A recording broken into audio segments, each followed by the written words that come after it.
Hello and welcome back to the Aqua Pod. This week we talk all things learn to swim with Alan and Gordon from our More Swimmers team. They give a rundown of the Scottish Water Learn to Swim framework as well as their team's role in the overall work of the organisation. Later on we hear from our inclusion panel from our National Framework Day, including Paralympian and World Champion Toni Shaw, as well as other inclusion advocates from across the country. Without further ado, let's get into it. Okay, so I'm delighted to be welcomed today on the Aquapod by Alan Reid, Aquatics Development Manager, and Gordon Hunter, Aquatics Partnership Manager, who are both part of the More Swimmers team at Scottish Swimming. How are you both doing, and how have your days been so far? Good, but busy. Lots of meetings, meeting a few providers in the morning. It's great, yeah. Good, Charlie. Thanks for having us on. It's good to have the opportunity to speak on the podcast, so thanks for having us on today. No worries at all. Been wanting to get you both on for a little while. I think it'll be good to kind of hear a little bit more about what you both do. We are obviously a membership organisation, and Learn to Swim falls in a slightly different area. So a lot of people see the work you do, but maybe not know exactly what it is that you both do. So I think it might be quite good to start with that. What are both your roles, and how does that kind of play out on a kind of day-to-day basis as well? Yes, I'll go first, Charlie. I'm the Aquatics Partnership Manager. So I head up the More Swimmers team, and my role is managing the partnerships that we have across Scotland. And the main thing around partnerships is around the Learn to Swim. So it's supporting the operators and providers that deliver lessons across Scotland, and then also the development of a school swimming framework, which we might talk about at a future podcast. But my role is really to engage with those partners, support that, and make sure people like Alan, as our development manager, can then support that quality of Learn to Swim and around that delivery. So it's really around about facilitating work to be done. You're sort of the glue that joins it all together. I guess you can put it that way. Yeah, I think it's a good opportunity for us to have those conversations with the partners who own and operate the pools that are so critical to our sport, not just at Learn to Swim, but then also that feed into the system for the stronger clubs and then the athletes to go through that pathway. And it's not just about the swimming side of things, we may cover that as well, but it's about just swimming as a participation sport or wider aquatic sports. It's just making sure as many people have the opportunity to learn to swim and then access to facilities and the best quality environment we can create. So that's what we really try and promote and develop through these partnerships. And Alan as well? So I do more of the operational side of it. So it's all about the more swimmers. So it's just trying to create more opportunities for more kids to swim. That's really important. So I do lots of things. We have more as a support network for our providers. We have 39 providers throughout the country. The majority of them are local authorities or trusts. And part of my job is to network them together. So actually they don't work in silos and each individual one. They all benefit from initiatives that each of them do. So trying to just drive the sport forward as well in a combined network. So the power of the network all together. Then there's the general stuff like training the teachers as well. So making sure that the swimming teachers that we get out there, we're really fortunate in Scotland. We have this network and this national framework. Unlike in England, we can just deliver CPDs to every teacher that is in that network. And that's really important just to keep the standards up, keep the teachers going, and so make the lessons exciting and fresh for the kids, and just trying to make it really enjoyable. So we have lots of swimmers coming to the program and staying in the program. The worth just to add in that, there's probably been a wee change when we developed the framework. People might not know what that framework is. So about probably 8 or 9 years ago, there was a different approach with the corporate plan when we came so everyone can swim. I think there's that recognition that the governing body previously just maybe sold badges and certificates and did the training, whereas actually the operators and providers wanted more support in terms of delivering that quality Learn to Swim. And from that consultation and that work, that's where the Learn to Swim framework was born. And it sort of started to grow and it's really sort of developed over the number of years to now. We've got a national partner in Scottish Water that supports that, and it's reaching over 100,000 kids. So it's really grown and developed. And the approach for there is we're very much supportive and sort of raising the standards across through that network that Alan's talking about. And and our network's really good.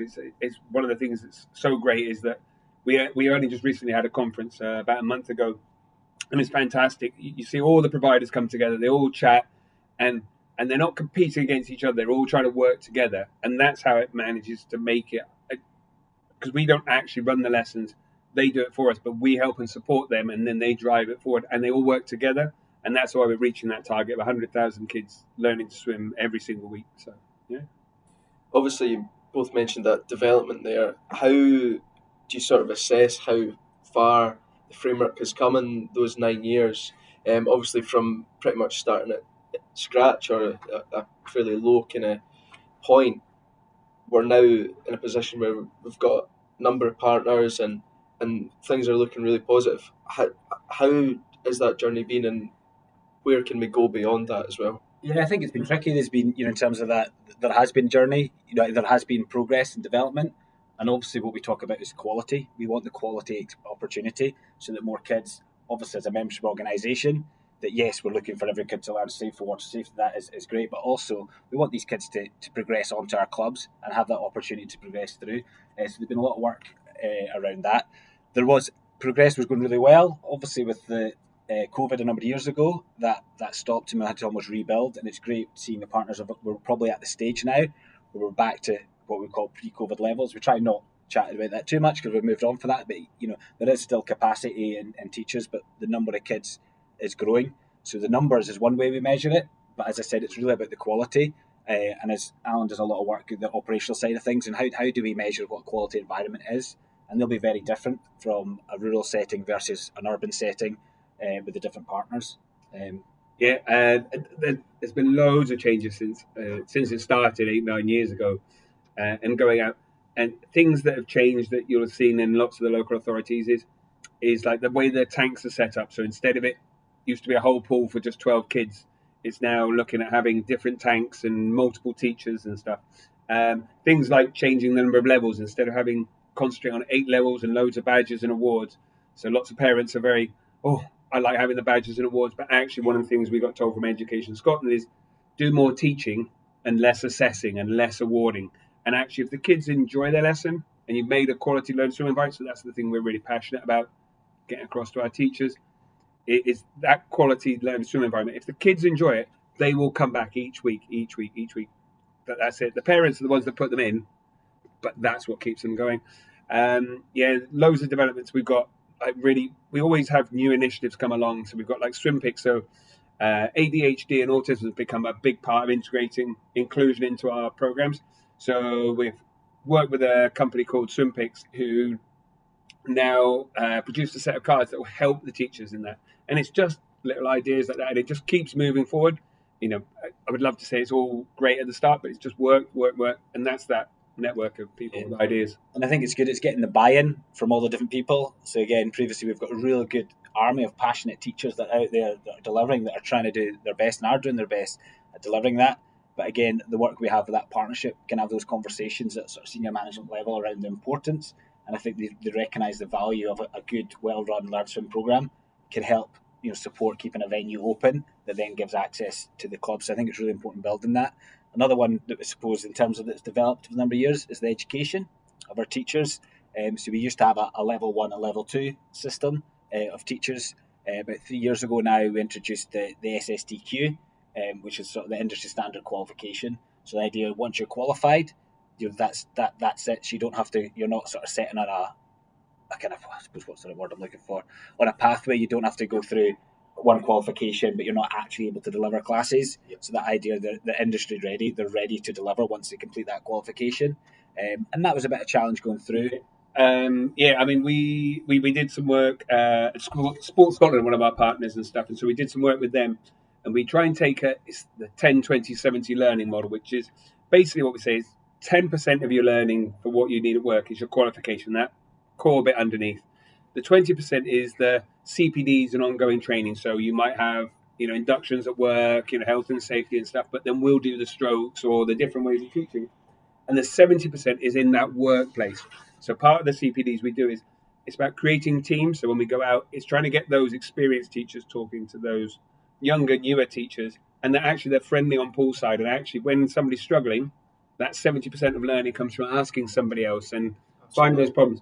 The strokes haven't changed in that much in years, but the ways you teach and the way that kids learn has, and actually developing that over time, and that really good structure really helps create those kids, and that's why you're seeing the numbers. I mean, we just showed it. It's gone from 50,000, 60,000, 70,000. It's now 80 plus thousand. And it's just going to keep rising. And that's because people are staying in the program and they're not just going in, getting to learn to swim and leaving. So one of the things we like to say is we're not teaching the kids for now. We're teaching them for the future. So, and that's really what's important about that. So. I think it's a good point that Alan's making there. And I think around the different levels, going back to that, we don't want teachers to be teaching to exit criteria. So the way the framework was designed and developed, it was very much, it's flexible, adaptable. So there's main aims and objectives that they go through, but it's not a strict, you must do this lesson plan. Every child is different and they'll develop. So again, we encourage those teachers just to work, the idea is teach the child in front of you. That's the approach we look at, rather than teaching to a lesson plan, to make sure each lesson's better. Yeah, no, I mean, we do it on that, and it's funny. I have this discussion all the time. Is in swimming, parents get to watch a lot of the time, and sometimes they don't, but generally they do, and they want to know where their kid is and what they're getting marked on and what they do. But the kids are at school, and they literally have no time watching them, and then they get 2 parents' evenings a year, and it's funny, and that's sort of what Education Scotland said. Actually, just teach kids, and you know what? If they're enjoying it, they'll just get better without even trying. So, yeah. Yes, you kind of touched on it again there, Gordon, with your sort of chat about sort of exit criteria and things. One of the areas that people might be interested in is our role as we're obviously a membership organisation. Um, we rely on income from members, and that's where a lot of our work comes from as well. How does Learn to Swim fit into that when there's obviously no formal membership? They're customers of our partners effectively, they're not customers of Scottish Swimming. Why is that important, and how do we go about that? Yeah, I think it's absolutely critical as a sports and governing body. We're membership. We need to grow members. I suppose there's not a target or a goal about transitioning kids into clubs, but that's definitely an outcome that we want to happen. So, naturally, every parent, wants their child to learn swim for we all know of the safety and the value and importance of learning to swim. It's in some way we've got a real advantage over other sports. We get that opportunity to introduce them to our sport and the wider aquatic disciplines through Learn to Swim. And then what we work hard on is with the clubs and the operators that deliver is to make sure there's that link and that transition into the clubs, so they're aware of what's next step in the journey. And that's our regional team, our regional managers across there, our partners, they work really hard at that. And I suppose it's hard. It's all about that collaboration, and making sure that if a kid wants to go on to a club and wants to progress on, there's that opportunity. We're given that. We're promoting that sport, and that clubs. We've got great clubs across Scotland that are very welcoming.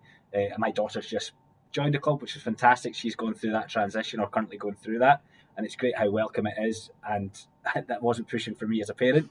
I was always worried that am I going to be that parent? But my daughter, she was keen to go along and try it with a couple of our friends, and they're thriving, enjoying that transition. And it's very friendly and open, which is nice. It's what you want, which makes me really proud to be part of Scottish Swimming. That club is very welcoming from that. Yeah. Just on the side of that is we know not every kid's going to be an Olympian, and although parents they'll see their kids go through. So, but there's a part to this is it's the stuff of thinking of the life cycle. So if you enjoyed your lessons, at some point you're going to have children of your own, and if you enjoyed swimming, you will invest in that early, and they'll come back. And actually, I'm sure we don't have the data or anything like that to see it, but those people that enjoyed it, went to a club and stuff, and that cycle goes through. So actually, that's what we say is that quality learn swim environment of just being happy in the water and just being, even when they finish and decide that they don't want to do swimming anymore, great, they're going to come back in the future and they're going to be swimmers. So it might be you go for an operation and stuff if you had hip or knee. Actually, that's a non-weight bearing sport, and if I had a pleasurable experience, that's what I'm going to use to do my rehab. Or I've got my kids going in, or I'm going to take up kayaking or triathlon is the classic sort of, that's it. If I can swim a bit, triathlon's the way I'm going to go. But without that, you're a bit stuck. So yeah, very, very true. I wonder it's maybe worth talking about some of the challenges as well, round about maybe Learn to Swim and Club Links, but just in general with the framework, it's obviously challenging. It's not always easy. What are the things that are currently difficult or maybe roadblocks in the way that we're looking to overcome? I think from my perspective, first of all, maybe I'll talk a bit about the partnerships, and Alan, you could probably get closer to some of the operational challenges. I suppose from the partnerships perspective, we're 9 years on. We've got partners joining, at different stages, and they're at different stages of their development. So no two programs are the same. So we need to be flexible in our approach. For us, it's making sure we're able to service all the partners' needs around that, because that's what we say. We're there to support them. They're not there to support us. We're supporting them.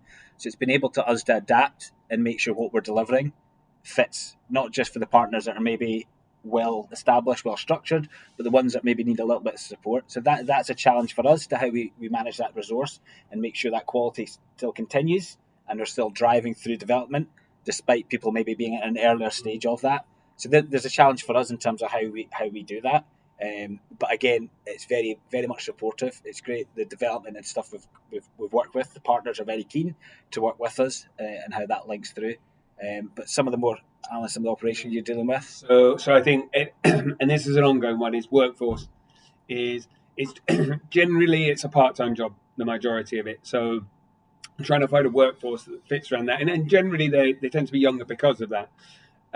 One of the things, and it's a bit of a double-edged sword, is to become a swimming teacher, you have to do our SSTQ, so the Scottish Swimming Teacher Qualification, and it's an 8-day course. It teaches you everything from how to teach swimming and all the different methods of communications from adults to young kids, all the different parts of the strokes and stuff. So it's quite an intensive course. There's half of it is practical, actually teaching kids. So by the time you finish, you're competent to teach kids in a really safe and effective manner. But the downside to that is that it puts a lot of people off, whereas you can go and get other jobs without that training and stuff for people at the same thing. The rewards are obviously great when you're out there teaching and doing that. So that's a constant thing. And as people leave, you have to retrain people up. So it's not just a question of employing people. But like we said about our network are finding ways of dealing with that workforce thing. And then they share that with each other as well. So that's it. The next thing probably on the horizon is the classic one of waiting lists. So we've like we said, we don't want to mention COVID, but we came from that, and it's building up. And all of a sudden, as the capacity keeps building, those waiting lists start to rise, and it starts to build as well. So it's trying to make more capacity, and so hence the Save Our Pools campaign and making sure that actually we have as many facilities open and doing it. And we're quite proud of the fact that actually by expanding the capacity, you're keeping more pools open or more chances to keep more pools open. So that's it. But yeah, workforce and probably waiting list coming down the line. But I would say we'll work as a group, as a national collective, and try and really push forward on that. One of the kind of really positive parts of the framework as well is that it's inclusive and that's across the board.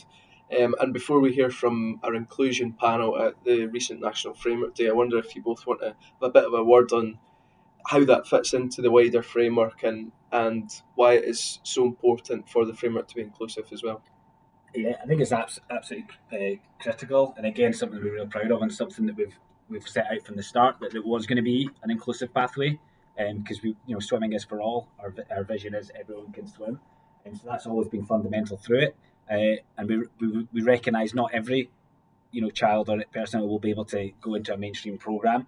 And again, it's working with the partners we do that, and working with SDS and other folk. We've worked really hard to develop training in CPDs, and we have the approach of assess, allocate, and review to make sure that the child is an appropriate environment for them so they can develop. But a lot of the feedback from that is children enjoy learning with their peers, so it's less about that one-to-one support. And with that, actually, that helps with the capacity and some of the waiting lists to maximise the resource and availability of that. So that's been a big driver to the inclusion within our sport and across. And we have seen significant increase in that and changes in terms of the approach that partners are delivering, which is great to see. And with the help of Toni Shaw as our Learn to Swim ambassador, again, we'll hear from her later at the recent Framework Day. I think it's really good just the approach is to see my ability rather than see the disability, and that's been a real success, I think, for us around that.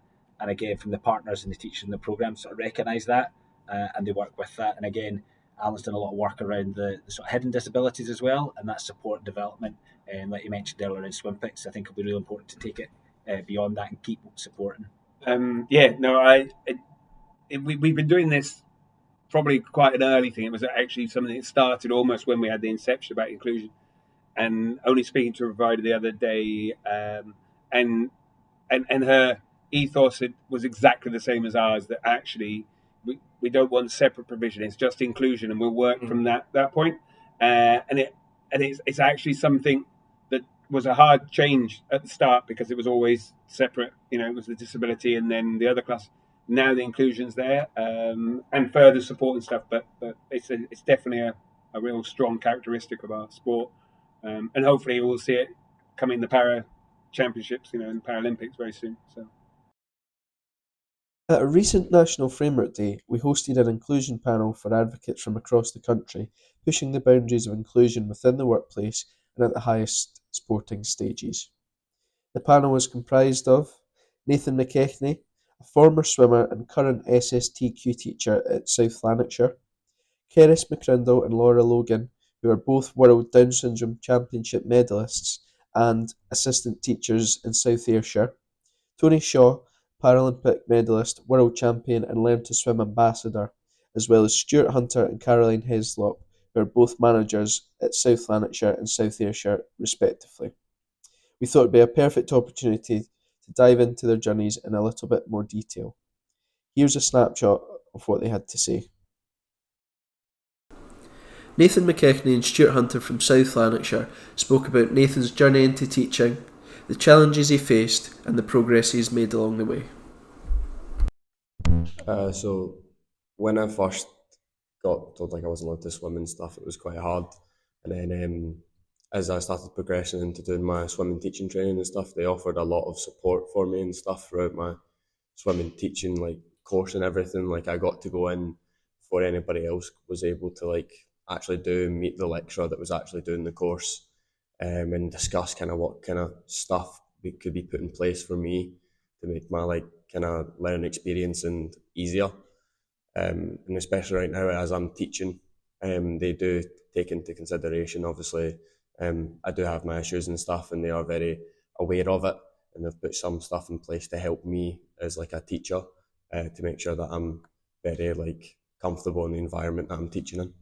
Just as it says, I'm visually impaired. Obviously they let all the lifeguards know beforehand that I'm visually impaired. It's only in my left side, so it's just so the lifeguards know on top of hand, just in case I am visually impaired and stuff like that. To be honest, I like to just kind of ask them what they want to do sometimes, because I know some kids can get really distracted very easily. So sometimes I talk to the kids not as if they're young children, as they are just people. And I say to them, so guys, what do you want to do? Because that class there, they're all P7s. So I gave them a bit more leeway and responsibility, because obviously they're going to high school. So I thought I'll give them a bit more responsibility as kind of to prepare them for it as well. And I asked them what they wanted to do, and they told me, and I think they enjoyed that a bit more than just getting told what to do constantly. I think Nathan's playing down what he actually does for us, because he teaches the schools, he teaches a Learn to Swim programme, and he also teaches our ASN programme at Hamilton Water Palace. And what he does with the ASN programme, he brings a lot of empathy. He comes with a different attitude to a lot of other teachers. He's 18-year-old, teaching a lot of non-verbal kids, doing things, and he gives them that wee bit extra, maybe a wee bit more understanding. And he's been very effective. We've had some great stories coming from the parents. We've had some of the parents want to learn to swim because of that impact he's had. Caris Mendo spoke about our experience at the most recent World Down Syndrome Swimming Championships, where she won a medal as part of a relay. She also went on to speak about becoming a swimming teacher and why she loves the job. Caroline, one of the managers from South Ayrshire, went on to speak about the importance of integrating Caris, as well as fellow World Down Syndrome medalist Laura, into their framework. Yeah, it was really good, just being there and just just being honoured to be in the team and being swimming in Turkey. It's just big like a big lifeline, big highlight of swimming and being there and just having fun and just enjoying it. Basically, I like teaching and I just like seeing them to progress in the lesson. Try to pass on my knowledge about swimming to them. Being honest, at the beginning it was a bit of a challenge, but through time people saw their ability and their motivation on poolside and their enthusiasm, and we are making major progress, aren't we? They're a great asset. They can be in water, out water, it doesn't matter to them. They're quite happy to do anything. Also levels, they're quite happy to do because they're swimmers themselves as well. They're quite happy to assist at the deep end or even with the preschoolers and the parent and child classes. And finally, Paralympic medalist and world champion Toni Shaw spoke about her experience of learning to swim and the importance of inclusivity from a learning point of view as well as a teaching point of view. I absolutely love it. I was very lucky to have a positive experience learning to swim. I was in a mainstream lesson with my sister, but I know a lot of other children with impairments haven't been as lucky. And so to be part of something that's trying to promote them being in inclusive lessons is really important to me. Those lessons have shaped me as I am today. Like, they gave me confidence, not just in the water, but also as a person. Like, it gave me so many life skills. So just being part of letting hopefully other people experience what I got to is really important. I think giving children the opportunity to be in mainstream lessons is huge. They have the ability to be in them, and I know the providers, like the swimming teachers, have so much more education maybe than they did before. So I think also helping educate the parents, give them the confidence that their children, even if they do have an impairment, can be in these lessons is huge. Great to hear there from Toni, Caris, Laura, Nathan, Stuart and Caroline as well. Some great discussion on the panel at our most recent National Framework Day. Gordon, what were your kind of highlights that shone through there, maybe especially around about inclusion in the workforce? Yeah, no, I think it was a really good day we had at Linlithgow, and it was great hearing that the panel again and some of that discussion. It was fantastic. I think it just showed, for me, and highlighted when we were in the room, just how engaging, and again, it's seen about how brilliant and how passionate the individuals were to teaching and to learn to swim. Hearing Nathan, in terms of how he's gone through again and the challenges he described, but ultimately he's delivering. He's doing a great job there at South Lan, and again, I suppose it was that recognition, I think, from the wider network, that there's maybe other opportunities and other individuals that perhaps might have been overlooked, and go and actually give people a chance and support, and they can do a great job and really push back. So it was really great to hear from them. I think it was really powerful, and looking around the room on the day, I think it hit home to a lot of providers about what they can do and how they can engage in a kind of wider, more diverse workforce. Alan, I know you weren't 100% on the day. You were a little bit ill.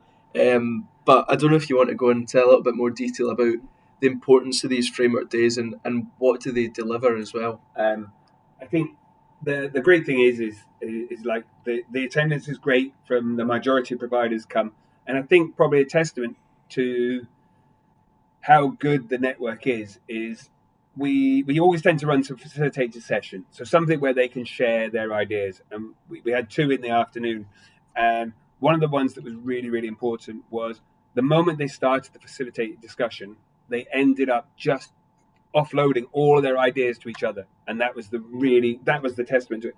So each of them are taking back stuff from everywhere and stuff, and there's also the bit that lots of them, like I can say Dundee and Edinburgh and Aberdeen, that they all share resources and they all work together on ideas and stuff.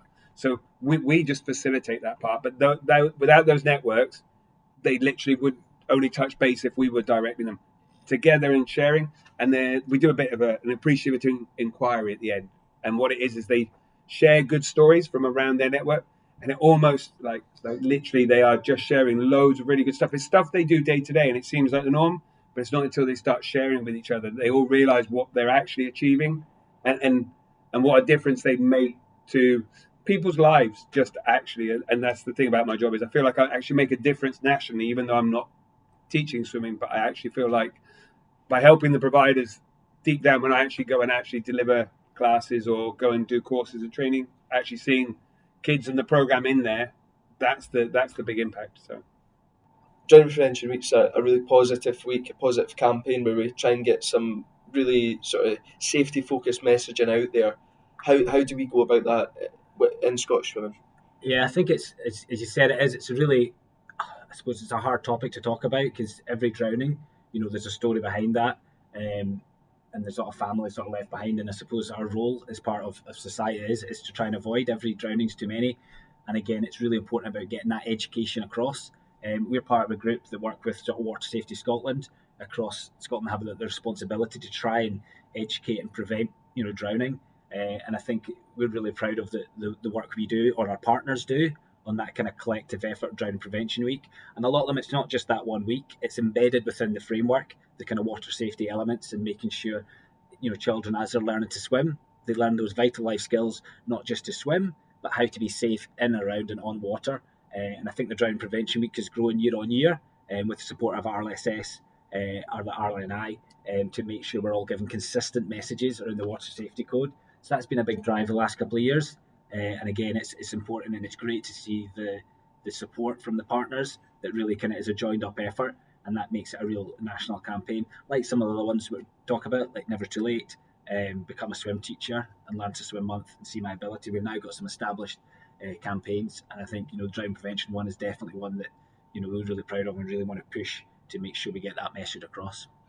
Gordon makes a really good point, and we were talking earlier about the development of the programs throughout the country, and Drowning Prevention Week is primarily exactly an example of that. Is that a few years ago it was just basically we asked them to do lessons that were drowning related, and then we start producing resources, and then there's handouts and working with all the parties that Gordon's mentioned. We do that, and this year we've just piloted and launched the water safety CPD as well. So now not only does that messaging get out, and because like Gordon said, there's two parts. There's the community side that I look after, but Erin does her work with the school swimming, is that water safety goes across both, and it's a CPD for teachers, and each year that just goes up and up and up, and it's stuff that we're really proud of to do and campaign for, and really just reduce those drownings and the chances of drownings. That's fantastic, and certainly something for listeners to keep an eye out for as we go into the summer months. Well, thank you both. Really appreciate your time, Gordon and Alan, and hopefully we'll get you back on the Aquapod at some point. Yeah, be great. Thanks, cheers, Charlie. Thanks again for listening to the Aquapod. You can catch up on previous episodes on Apple Podcasts, Spotify, and YouTube. But until next time, thanks again.